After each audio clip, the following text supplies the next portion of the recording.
اللہ اللہ اللہ الحمد للہ وکفا وسلام علی عبادہ الذین اصطفى اما بعد فاعوذ باللہ من الشیطان الرجیم بسم اللہ الرحمن الرحیم ان الدین عند اللہ الاسلام وقال اللہ تعالی فطرۃ اللہ التي فطر الناس علیہا۔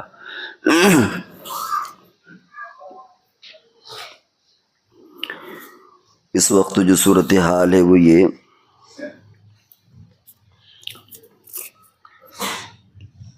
کہ دنیا میں جتنی بھی تہذیبیں،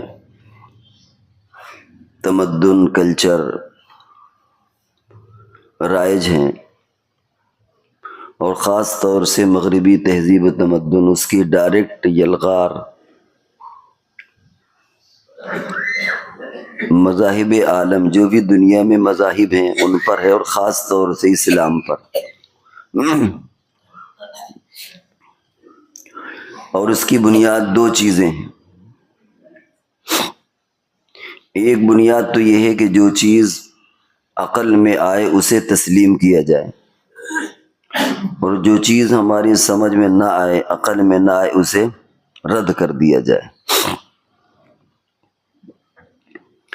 اور دوسری چیز ہے شہوت پرستی۔ اس سلسلے میں انسان آزاد ہے، وہ جس طرح چاہے اپنی شہوت کو پورا کر لے۔ یہ دو بنیادیں ہیں۔ جہاں تک پہلی بات کا تعلق ہے کہ جو چیز ہمارے عقل میں نہ آئے، اس میں ایک بڑی چیز تو یہی ہے کہ آخرت کا تصور، آخرت ہے یا نہیں ہے، جنت اور جہنم کے جو تذکرے حدیث میں کیے گئے ہیں، انسانی عقل میں وہ چیزیں نہیں آتی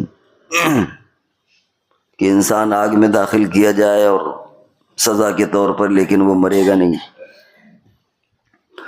اسی طرح جنت کی بہت سی ایسی نعمتیں ہیں عقل میں نہیں آتی، اور خود حضور صلی اللہ علیہ وسلم نے فرما دیا کہ ما لا عین رأت ولا اذن سمعت ولا خطر علی قلب بشر، کہ نہ کسی آنکھوں نے دیکھا، نہ کانوں نے سنا، اور نہ کسی دل و دماغ پر اس کا تصور بھی ہو سکتا ہے۔ جنت تو بڑی بات ہے۔ اس وقت دنیا ٹیکنالوجی کی جس دور میں گزر رہی ہے، آج سے 200 سال 300 سال کے پہلے انسان تصور بھی نہیں کر سکتا کہ کس طریقے سے نیٹ کا دور ہوگا، موبائل کی دنیا ہوگی، اور کیسے دنیا چل رہی ہوگی۔ اگر 200-300 سال پہلے کا انسان تصور کرنا چاہے تو آج کی جو ٹیکنالوجی ہے اس کا وہ تصور ہی نہیں کر سکتا۔ تو یہ تو دنیا کی بات ہے۔ ظاہر ہے کہ جنت میں جو چیزیں، اگر یہ کہا جائے کہ انسان اس کا تصور نہیں کر سکتا تو یہ کوئی غلط بات نہیں ہے، لیکن آدمی کے سمجھ میں نہیں آتا۔ تو ایک تو یہ کہ عقل میں نہیں آتی، لہذا ایسی کوئی چیز نہیں ہے۔ اور جہاں آپ تصور آخرت کو ہٹا دیجئے، پھر دنیا میں انسان کے لیے کوئی بندش اور کوئی پابندی نہیں رہ جاتی۔ کیا گناہ، کیا ثواب، کیا اچھائی، کیا برائی، کیونکہ جب اسے کہیں جواب دہ ہونا ہی نہیں ہے تو پھر وہ جو چاہے کرے۔ اسی طرح طلاق کے تعلق سے کہ صاحب دیکھیے، اسلام میں طلاق مردوں کا حق ہے، عورتوں کو کیوں نہیں دیا گیا؟ اب یہ ایک الگ بات ہے کہ عورت کی سائیکولوجی کیا ہوتی ہے، وہ جذباتی ہوتی ہے، غصہ جلدی آتا ہے، اس سے گھر رہے گا یا نہیں رہے گا، گھر ٹوٹے گا، بکھرے گا یا بنے گا، اس سے بحث نہیں، لیکن یہ کہ بھائی مرد کو کیوں طلاق کا حق دیا گیا اور عورت کو محروم کر دیا گیا؟ حالانکہ ایسا نہیں ہے، شریعت میں عورت کے بھی حقوق ہیں، اور اگر وہ مرد سے چھٹکارا چاہتی ہے تو یہ بھی اسے حق دیا گیا ہے، لیکن طریقہ کار الگ الگ ہے، اس کی شکلیں الگ الگ ہیں، لیکن باندھ کر کے کسی کو نہیں رکھا گیا۔ کہ اس کا مزاج ملے یا نہ ملے، جی چاہے یا نہ چاہے، لیکن اگر شادی ہو گئی تو بس اسے اب بند کر کے ہی رہنا ہے، ایسا نہیں ہے۔ اس کے حق دیے گئے ہیں، بس فرق اتنا ہے کہ جس طریقے سے بچے کی باغ ڈور اس کے ماں باپ کے ہاتھ میں ہوتی ہے، کیونکہ بچہ بہت سی چیزوں میں نفع نقصان کا مالک نہیں ہوتا، شعور نہیں ہوتا، اسی طریقے سے یہ چیزیں عورت کے ہاتھ میں آزادانہ طور پر دی نہیں گئیں۔ لیکن اگر کوئی عورت اس طرح کے مسائل کا، حالات کا شکار ہے، تو وہ شرعی پنچایت ہے، محکمہ شریعہ ہے، دارالقضا ہے، برادری ہے، اپنے گھر بڑے لوگ ہیں، ان کے سامنے اپنا مسئلہ رکھے، وہ اس پریشانی کو حل کر دیں گے۔ تو اس طرح اعتراض کیا جاتا ہے۔ نکاح کے تعلق سے بھی کہ صاحب اگر مرد کو کئی شادیوں کا حق ہے تو عورت کو کیوں نہیں؟ وراثت کے تعلق سے کہ صاحب عورت کو آدھا دیا جاتا ہے، مرد کو ڈبل دیا جاتا ہے، ایسا کیوں؟ عورت کو آدھا کیوں دیا جاتا ہے مرد کو مرد کے مقابلے میں؟ اب وہاں اس کی وجوہات کیا ہیں، وہ چیز بحث میں نہیں ہوتی۔ اعتراض کرنے والے یا تو جانتے نہیں یا جانتے ہیں تو اس کو بحث کے ذمے میں نہیں لاتے کہ بھائی یہاں تو عورت پر کوئی ذمہ ہی نہیں ہے، اخراجات کا کوئی اس کے اوپر کوئی بوجھ نہیں ہے، شوہر کے ذمے بہت سارے بوجھ ہیں، اس کی وجہ سے مالی اعتبار سے مرد کو زیادہ ملتا ہے، عورت کو کم ملتا ہے۔ خلاصہ یہ کہ اس طرح کی بہت ساری چیزیں ہیں جو آج کے دور میں لوگوں کے ذہنوں کو خراب کیا جا رہا ہے۔ اور دوسری چیز ہے شہوت پرستی، کہ ہم اپنی خواہش نفس کو کس طرح پورا کریں۔ عورت سے شادی کر لے، مرد سے شادی کر لے، یا عورت کسی جانور سے شادی کر لے، یا مرد کسی جانور سے شادی کر لے، اسے جس طرح بھی انجوائے کرنا ہو، جس طرح بھی وہ اس شہوت کو پورا کر سکتا ہو، مغربی تہذیب و تمدن میں اس کی آزادی دے دی گئی۔ چنانچہ آپ دیکھیں کہ اس طرح کے سارے تماشے ہوتے رہتے ہیں، اس کے اثرات کیا مرتب ہوں گے، نتائج کیا مرتب ہوں گے، اس سے ہٹ کر کے صرف ایک نعرہ دیا گیا ہے کہ صاحب دنیا میں انسان آیا ہے خواہش نفس کو پورا کرنے کے لیے، تو ہم پورا کر رہے ہیں۔ اور آپ دیکھیں کہ مغربی دنیا کہاں سے کہاں جا رہی ہے۔ اسی خواہش نفس کے سلسلے اور کڑی میں ایک کڑی یہ بھی ہے کہ عورت کس طرح کا لباس پہنے اور مرد کس طرح کا لباس پہنے۔ عورت کے اعضاء میں، جسم میں کشش ہے، لہذا یا تو وہ کھولے اسے یا نمایاں کرے اسے۔ مرد کے جسم میں کوئی کشش نہیں ہے تو وہ پورے کپڑے پہنے۔ مغربی ممالک جتنے عام طور سے بڑے سرد ممالک عموماً، آپ دیکھیں وہاں کہ ایک مرد تو اوپر سے نیچے تک پورے لباس میں ملبوس ہوتا ہے، کیونکہ اس کے جسم میں کوئی کشش نہیں ہے، لہذا سر میں ہیٹ اور گلے کا بھی اگر ذرا سا حصہ کھلا ہے تو اس میں ٹائی باندھ دیا، اور موزے، جوتے، کوٹ، پتلون، وہ صرف سوائے اس کے کہ اس کے ہاتھوں کی انگلیاں نظر آتی ہیں اور ناک اور منہ اور آنکھیں نظر آتی ہیں چہرے میں، باقی اس کا جسم کا کوئی حصہ آپ کو نظر نہیں آئے گا۔ اور اس کے بالمقابل عورت کے کپڑے کو دیکھ لیجیے، حالانکہ موسم سرد ہے لیکن اس کے باوجود کہیں اوپر سے غائب ہے کپڑا، کہیں نیچے سے غائب ہے، کہیں بیچ سے کپڑا غائب ہے، کہیں آگے سے کپڑا غائب ہے، کہیں پیچھے کی طرف سے غائب ہے۔ اس طرح اسے ایک عجیب قسم کا ہیولہ بنا دیا گیا، ایک عجیب قسم کی مخلوق بنا دی گئی کہ وہ ان تمام چیزوں کو برداشت کر رہی ہے اور اس نعرے پر خوش ہے کہ بھائی ہم جیسا چاہے کریں، لیکن اسے بھی اتنا شعور نہیں ہے کہ وہ اس طرح کہے کہ بھائی جس طرح مرد اپنے جسم کو چھپا سکتے ہیں ہم کیوں نہیں۔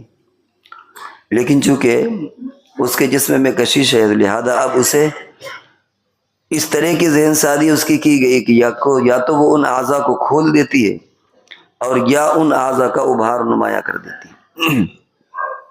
اور دنیا کہاں سے کہاں پہنچ رہی ہے، وہ جس سے چاہے شادی کریں، انسانوں سے چاہے تو انسانوں سے، جانوروں سے چاہے تو جانوروں سے، ایک جنس سے چاہیں تو ایک جنس سے، خلاف جنس سے چاہیں تو خلاف جنس سے، وہ شادیاں کرنی۔ یہ دو بنیادیں ہیں اس وقت یلغار کی، ایک تو جو چیز ہمارے عقل کے خلاف ہوگی ہم اسے تسلیم نہیں کریں گے اور پوری دنیا میں اس کو پھیلایا جا رہا ہے۔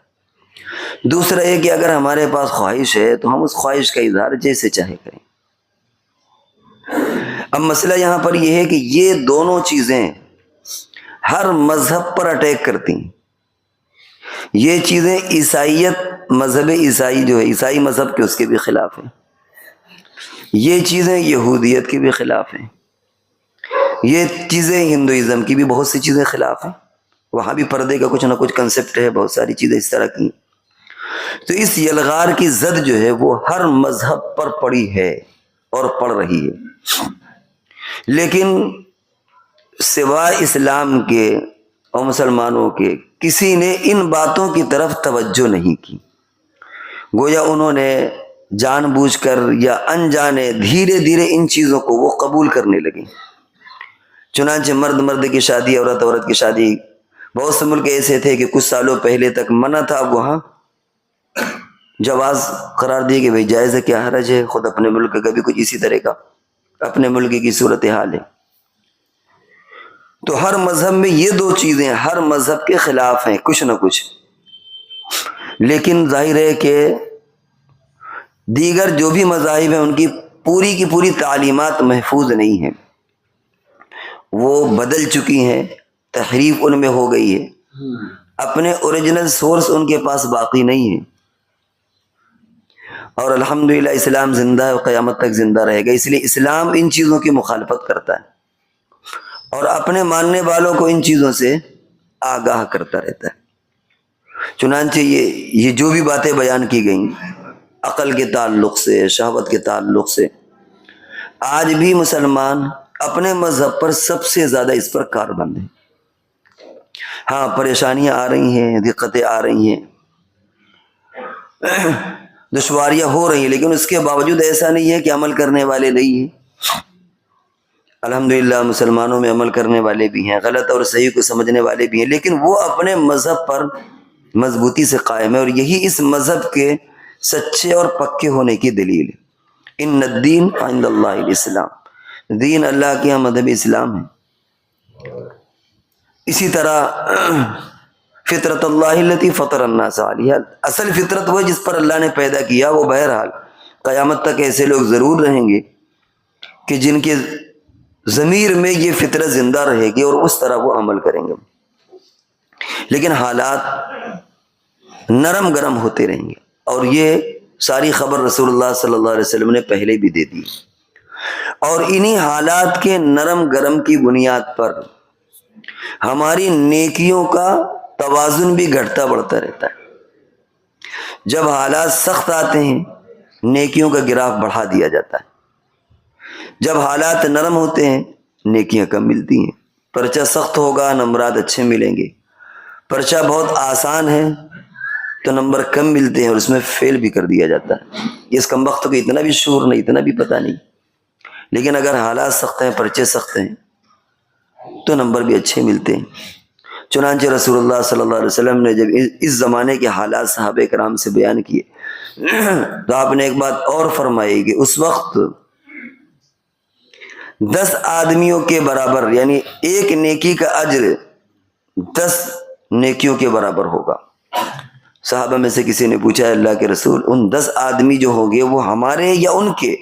فرمانے کہ تمہارے، یعنی تم اگر کوئی نیکی کرو اس وقت اور 10 لوگ مل کر کے نیکی کرو جتنا اجر ملے گا، تو جب حالات خراب ہوں گے، سخت ہوں گے، اس وقت اگر کوئی ایک ایمان والا وہ نیکی کرے گا تو اتنی اجر ملے گا جیسے صحابہ کرام سے فرما رہا ہے جیسے تم 10 صحابہ مل کر کے وہ نیکی کرو۔ کیوں؟ اس لیے کہ حالات سخت ہیں۔ تو جب حالات سخت ہوتے ہیں تو ظاہر ہے کہ پھر اللہ کی طرف سے انعام بھی زیادہ ملتا ہے، اور یہ قرآن کی متعدد آیات میں موجود ہے کہ دیکھو ہم تمہیں آزماتے رہیں گے۔ آزمائش سے کوئی بھی مسلمان بری نہیں ہے۔ وہ سوچے کہ بس اچھے انداز میں بس پیدا ہوں اور بہتر انداز میں زندگی گزاریں، اور کسی طرح کی ہمارے اوپر کوئی بھی پابندیاں نہ ہوں، کوئی زحمتیں نہ ہوں، کوئی مشکلات کا سامنا نہ کرنا پڑے، بس ہے کہ مر جائیں اور جنت میں چلے جائیں۔ تو یہ تو بہت سی آیات ہیں جن کے خلاف ہے۔ یہ سوچ اور یہ نظریہ، ام حسبتم ان تدخلوا الجنہ وانتم لا تفتنون، کیا تمہارا خیال یہ ہے کہ تم جنت میں چلے جاؤ گے، تم کو آزمایا نہیں جائے گا؟ ام حسبتم ان تدخلوا الجنہ ولما یاتکم مثل الذین خلوا من قبل مستهم البأساء والضراء وزلزلوا حتى يقول الرسول والذین آمنوا معه متى نصر اللہ الا ان نصر اللہ قریب۔ تم یہ خیال کرتے ہو کہ جنت میں چلے جاؤ گے، تمہارے لیے وہ آزمائشیں، وہ مشکلات، وہ دشواریاں نہیں آئیں گی جو پہلے لوگوں پر آئیں۔ ان کو جھنجھوڑا گیا، ہلایا گیا، حالات کا شکار کیا گیا، حتیٰ کہ نبی جو ہوتے تو وہ بھی اللہ کے آگے گڑ گڑاتے تھے کہ اللہ مدد کب آئے گی۔ اللہ تعالیٰ فرماتے ہیں کہ مدد قریب ہے۔ تو ہر امتی کو، ہر بندے کو اس آزمائش کے دور سے گزرنا ہے، اور سب سے بڑی آزمائش یہ ہے کہ ہم اپنے عقیدے کو درست رکھیں، اپنے معاشرے کو درست رکھیں، تاکہ ہماری آنے والی نسلیں بگڑے نہ۔ یہ آزمائش قیامت تک اور دجال کے آنے تک یہ آزمائش جاری رہے گی۔ حدیث میں آتا ہے کہ دجال دنیا میں فتنے پیدا کرے گا، اور کیا کیا کرے گا وہ بھی ایک حدیث کے اندر اس کا پورا ذکر ہے۔ بعض صحابیات نے پوچھا اللہ کے رسول کیسے اس وقت کے لوگوں کے حالات ہوں گے؟ ہم تو وہ حالات سن کر کے کھانے کا جی نہیں چاہتا، آٹا پکا گوندھ دیتے ہیں، روٹی گوندنے پکانے کا جی نہیں چاہتے، اتنی گھبراہٹ ہوتی ہے۔ حضور نے فرمایا کہ اس وقت کے لوگ اس سے نمٹ لیں گے، اس میں گھبرانے کی ضرورت نہیں ہے، اللہ تعالیٰ اسی اعتبار سے نصرت اور مدد بھی بھیج دیں گے۔ تو یہ جو حالات ہیں کہ دجال آئے گا، وہاں یہ بھی ہے کہ حرمین شریفین میں گھس نہیں پائے گا، مدینے میں نہیں داخل ہو پائے گا۔ اب مثال کے طور پر کوئی آدمی، اس کے پاس وسائل ہو، اسباب ہو، اور وہ سوچیں کہ ہم بھی جا کے مدینے میں رہنے لگیں تاکہ ہم یا ہماری نسلیں دجال سے محفوظ رہیں گی، تو محفوظ وہاں بھی نہیں رہیں گی، کیونکہ جب آزمائش ہے تو وہ تو سب کے لیے ہوگی۔ ایسے لوگوں کی آزمائش کیسے ہوگی؟ ہر جگہ خراب لوگ رہتے ہیں، وفی المدینہ مرضوا علی النفاق، مدینے میں بھی تو حضور کے زمانے میں بھی تو منافق تھے، آج بھی ہو سکتے ہیں۔ تو اگر کوئی آدمی اس لیے وہاں چلا جائے اور اس کے اعمال درست نہیں ہے، اخلاق درست نہیں، وہ سوچے کہ وہاں جائیں گے دجال کے فتنے سے محفوظ ہوں گے، حدیث میں آتا ہے کہ محفوظ کوئی نہیں رہے گا۔ مدینے کے باہر جو حد ہوگی وہاں دجال اپنا پیر مارے گا، جس کی وجہ سے زلزلہ آئے گا، اور جتنے اس طرح کے لوگ ہوں گے وہ سب مارے دہشت کے باہر نکل آئیں گے کہ اونچی اونچی بلڈنگیں، ابھی اتنی ہے، اللہ جانے آگے اور کتنی اونچی بلڈنگیں ہوں گی، بار بار زلزلہ آ رہا ہے، کہیں مر نہ جائیں، دب نہ جائیں، اس سے اچھا چلو مدینے چھوڑ کر کے باہر چلو۔ اور جو اس طرح کے لوگ ہوں گے، جو ایمان کے پختہ ہوں گے، وہ تو بنے رہیں گے، انہیں کوئی ڈر نہیں، لیکن جو ڈلم الیقین ہوں گے، کچے لوگ ہوں گے، وہ مدینے سے باہر چلے جائیں گے، اور جہاں وہ مدینے سے باہر گئے دجال کے فتنے کا شکار ہو جائیں گے۔ تو بچے گا کوئی بھی انسان نہیں، وہ چاہے حرم کا رہنے والا ہو، چاہے مدینے کا ہو، چاہے مکہ کا ہو، چاہے شام کا ہو، فلسطین کا ہو، انڈیا کا ہو، کہیں کا بھی ہو، جو آزمائشیں ہیں ان سے ہی بہرحال گزر کر کے کو جانا ہے۔ تو جب آزمائشیں سب پر ہیں اور رسول اللہ صلی اللہ علیہ وسلم نے ان کی پہلے سے پیشین گوئی بھی کر دی ہے، تو ہمیں گھبرانے کی بھی ضرورت نہیں ہے، بلکہ ثابت قدم اور استقامت کی ضرورت ہے کہ ہم اس میں جمے رہیں۔ اور خاص طور سے جو دو باتیں کہی گئی تھی کہ ایک تو عقل کے ذریعے سے فتنہ آئے گا کہ جو چیز ہمارے عقل میں نہ آئے اس کو ہم نکار دیں، یہ فتنہ چل رہا ہے۔ دوسرا فتنہ شہوت پرستی کی لائن سے آئے گا کہ جو ہمارا جی چاہے وہ ہم کریں۔ ان دو فتنوں سے بھی اپنے آپ کو اور اپنی نسل کو بچانے کی ضرورت ہے۔ بلا شبہ ان حالات میں ضرورت اس بات کی ہے کہ مسلمانوں کے زیادہ سے زیادہ پرائمری اسکول ہوں تاکہ اپنے بچوں کو ہم ان باتوں سے بچا سکیں جو آج اس طرح کے اسکولوں اور کالجوں میں ہو رہے ہیں اور ہمارے بچے وہاں جا کر کے کر رہے ہیں، اور مسلمان بھی کہیں نہ کہیں اس لیے مجبور ہے کہ پڑھائیں تو کہاں پڑھائیں، اس طرف بھی ضرورت ہے، وہ ایک الگ موضوع ہے۔ لیکن جو یہ دو باتیں ہیں اور ان سے الحمدللہ اسلام اور مسلمان بہت حد تک محفوظ ہیں، اللہ ہے کہ جو ڈلم الیقین ہے، ورنہ ان دو فتنوں سے مذہب اسلام بھی محفوظ ہے، اور وہ ان فتنوں کا جواب باقاعدہ اٹیک کرتے رہتے ہیں ان فتنوں پر۔ باقی دنیا میں جتنے بھی مذاہب ہیں آپ نے کہیں نہیں سنا ہوگا کہ وہاں عقل کے تعلق سے کوئی باتیں ہوں، شہوت پرستی کے تعلق سے، وہ چاہے عیسائیت ہو، یہودیت ہو، بدھسٹم، یعنی جتنے بھی دنیا کے اندر مذاہب قائم ہیں آپ نے کہیں نہیں سنا ہوگا کہ اس طرح وہاں مذہب کے تعلق سے بیدار کیا جائے، کیونکہ ان مذہبوں میں کوئی جان نہیں ہے، مردہ مذہب ہے۔ لیکن الحمدللہ اسلام ایک زندہ مذہب ہے، وہاں دودھ کا دودھ، پانی کا پانی، بالکل الگ کر دیا گیا ہے. اس لیے آج بھی اور قیامت تک ان فتنوں کی سرکوبی بھی ہوتی رہے گی. بس ہماری ذمہ داری یہ ہے کہ ہم شریعت کے دامن کو مضبوطی سے پکڑے رہیں. اللہ تبارک و تعالی ہم سب کو عمل کی توفیق عطا فرمائے.